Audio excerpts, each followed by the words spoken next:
بسم اللہ الرحمن الرحیم۔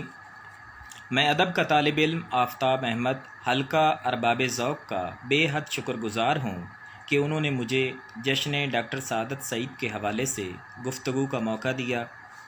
ایک عہد ساز شخصیت کے حوالے سے جشن کے انعقاد پر میں حلقہ ارباب ذوق کے منتظمین کو دلی مبارکباد پیش کرتا ہوں۔ عمر جس کی جتنی ہے نقش اس کے اتنے ہیں، کون پھر زمانے میں پائے گا نشاں اپنا۔ ڈاکٹر سعادت سعید جو ایک ہمہ جہت شخصیت ہیں اور ان کا تخلیقی پھیلاؤ کئی جہات پر مشتمل ہے۔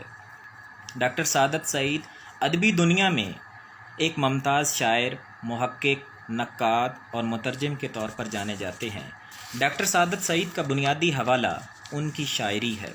میں یہاں ڈاکٹر سعادت سعید کی چند نظموں کے حوالے سے بات کروں گا۔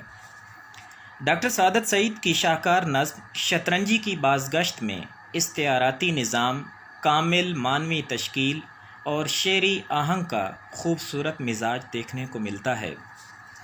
نئی بساط بچھانے کے مرحلے جاگے، اداس راہ گزاروں میں قافلے جاگے، کواڑ اپنے مساموں کے بند ہی رکھنا کہ خانہ خانہ بہکتی ہوا کی دستک ہے۔ سفید فام شہنشاہ کی پلنگ آنکھیں، سیاہ فام پیادے کی سوکھی گردن پر، نفس نفس رہے آفت ہے گورے تاریکی، چراغ عرصہ دم ہے کہ ایک جہنم ہے، غلام مہرے غلط کاریوں سے آزردہ، خرام غار تشخص ہے پاؤں افسردہ، غلیظ نفرتیں سب منزلوں کے سنگ میل، عظیم حشمتیں سب مسندوں پہ قائم ہیں۔ فصیلے کسر شہنشاہ کا تحفظ کیا، وزیر مردہ سیاہ کاریوں کے ٹیلے تلے، ابلتی آگ یہ تنکے بہانے والی ہے، ابلتی آگ یہ تنکے بہانے والی ہے، بنائے کون کلا اور رنگ کیسے جمے، بچاؤ جان کہ اب کشت آنے والی ہے۔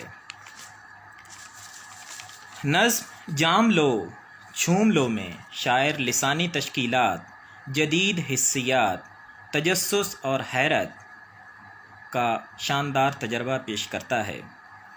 جام لو چھوم لو آئی آمادہ زن، اس کی مشقیں کسو، سرخ اونٹوں کی خوشبو پہ کالک ملو۔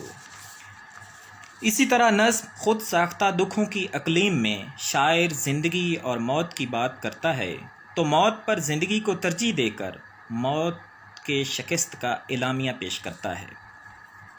شہر کی بات کروں آنکھ میں شیشے ٹوٹیں، آبلہ پا ہے تیرا غم میرا دکھ اور، زمانے کی تھکن ہم بڑے بھولے ہیں، آخرش تجھ سے کہوں موت پھر موت ہے، بے موت میرا مرنا کیا، روگ پھر روگ ہے بے روگ تیرا جینا کیا۔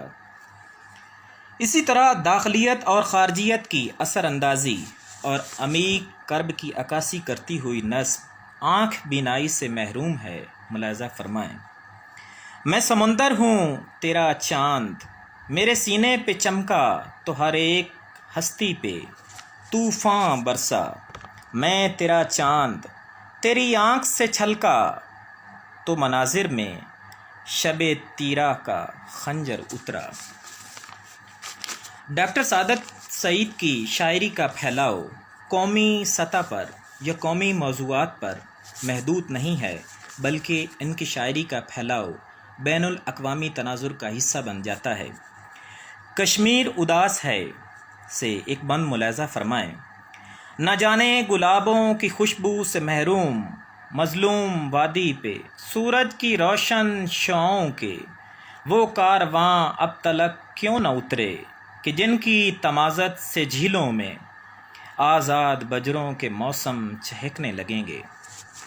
ڈاکٹر سعادت سعید شاعری میں فن، فنکار اور فن کے زوال پر بات کرتے ہیں۔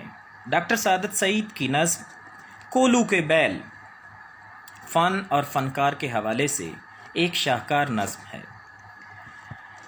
کولو کے بیل، کتنے فنکاروں کو لے ڈوبی ہے قسمت ان کی،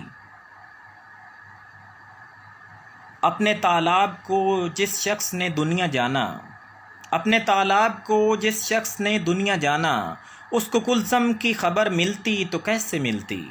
مجھ کو آوارہ خرامی سے رہی ہے نسبت، راستہ کاٹتی بلی سے گلا کیا ہوگا؟ میری فطرت میں بغاوت ہے میرے چارہ گرو، ناک کی سیت میں چلنا میری عادت ہی نہیں۔ اپنے اوہام کو آئینہ بنانے والو، اپنے بے چہرہ حقائق کا تماشا دیکھو۔ تم کو جن باتوں کا رہتا ہے ملال، ان پہ میں ناز کیا کرتا ہوں۔ جن خیالوں سے پریشان ہوا کرتے ہو، ان سے وابستہ ہے غایت میری۔ میں ایک دفعہ پھر حلقہ ارباب ذوق کے منتظمین کا بے حد شکریہ ادا کرتا ہوں۔ بہت مہربانی۔